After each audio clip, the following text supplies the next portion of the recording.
Welcome to the Google Slides module of the Web 2.0 curriculum.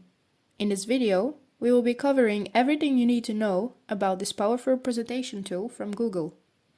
The content of the module will be covered in two parts, focusing on general information and use of Google Slides, as well as concrete how-tos and tips and tricks. What are Google Slides? It is an online presentation platform that lets you create presentations and work with other people at the same time. It is a free tool that is part of Google's suite of productivity tools. With Google Slides, the user can build presentations right in the web browser without any special software required and have every change automatically saved.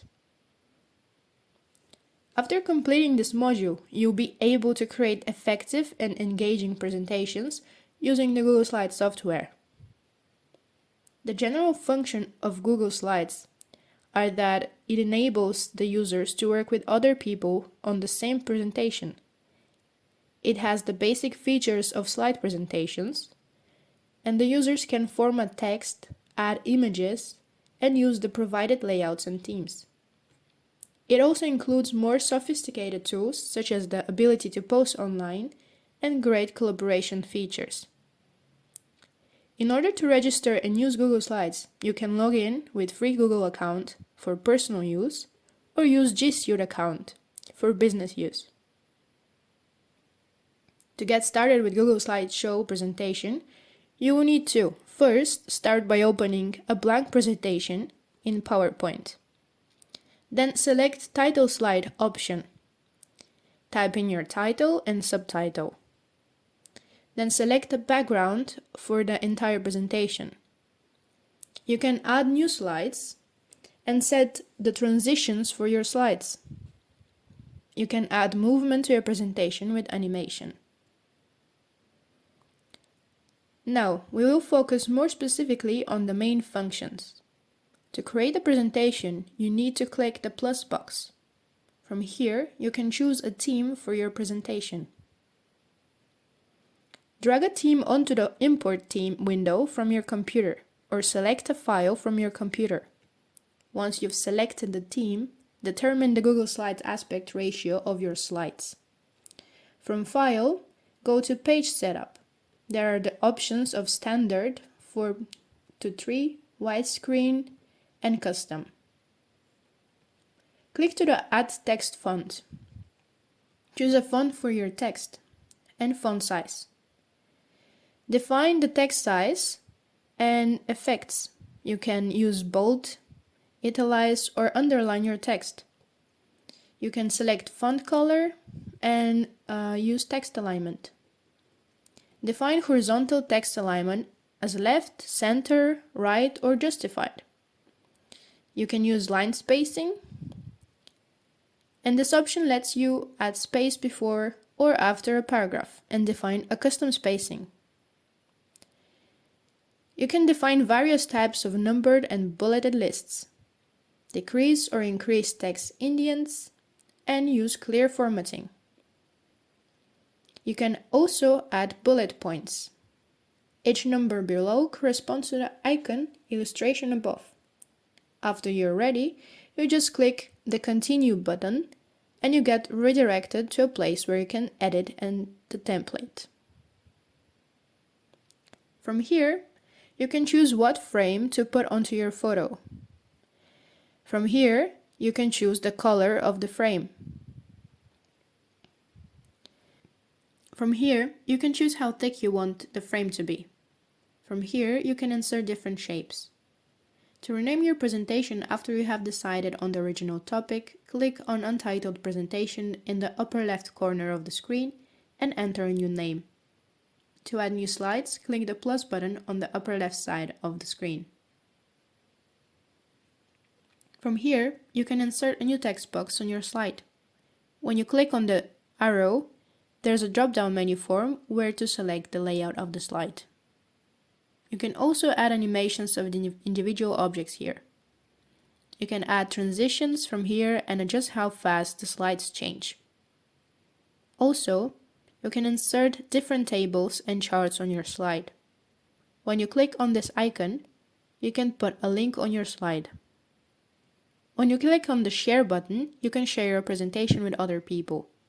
And when you have finished with your presentation, you can click on this button to see what you have done. Here are a few example scenarios explained with screenshots. To make your presentation more creative, you can start by opening a new presentation. From the Google Slides homepage, look to the top left and click the blank button to open a new presentation. This is your blank state from which you create an outstanding interactive presentation. Google Slides automatically inserts a title slide when you open a new presentation. So all you need to do is click on the title text box and type in a title. Make the title something clear and catchy that your audience can easily understand. First, locate the Shape button on the toolbar in Slides and select a shape. Then double-click on the slide and that shape will appear. Click and drag using the nodes along the edges of the shape to change the size. To insert a drop shadow, just right-click, then select Format Options and check the box for drop shadow. This first button you have created is the basis for your menu.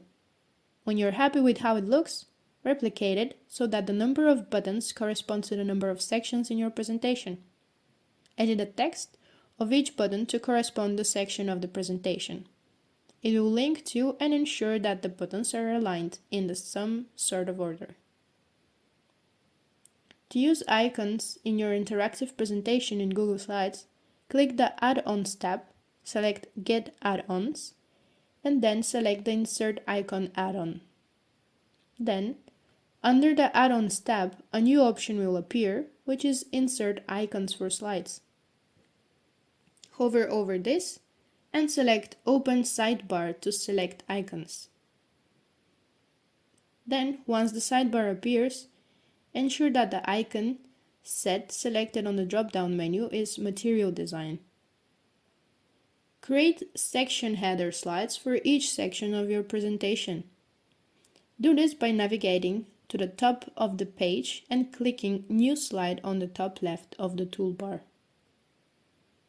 You can add the information you want to include in each section. If this is images, like in your example presentation, then insert images using the Insert tab. Return to initial menu slide. Make transparent shapes to cover each button you have created. You will turn these transparent shapes into hyperlinks that allow users to navigate through your deck. First, click the Shape button on the toolbar and then create a shape that covers the button that you have created, but not any white space outside them. Then, select the shape and click the Fill Color button on the toolbar. Select Transparent from the drop-down menu. Select the first transparent box on your menu slide. Right-click, then select Link and choose Slides in this presentation. From here, choose the slide you want to. Use your button to navigate when clicked. Create buttons to return to the menu slide. To do this, follow the steps outlined previously and use a transparent box that links back to the main menu slide. If you have different subsections within a section, you can also create a button linking back to the section title slide from each subsection. Finally, here are some tips and tricks that will help you when working on Google Slides. You can use a Pro Google Slides template. You can cut and paste the slide from one presentation to another. Master the Master Slides tool. Dictate your presentation text. Use an image as a background or put an image in as a shape. Answer audience questions with a Q&A tool. You can add sound to your presentation. To collaborate, share your presentation with other people. Add technical terms to the personal dictionary. In conclusion, Google Slides is a powerful and versatile presentation tool that can help you create engaging presentations with ease. Whether you're creating a presentation for work or for personal use, Google Slides is the perfect tool for the job. Thank you for watching this video on Google Slides. We hope you found it informative and helpful. If you have any questions or comments, please feel free to leave them in the comment section. Congrats! Now you can test your knowledge with the following assessment. Write down your answers, pause the video if you need more time to answer. At the end, you will see the correct answers and will be able to control. Good luck!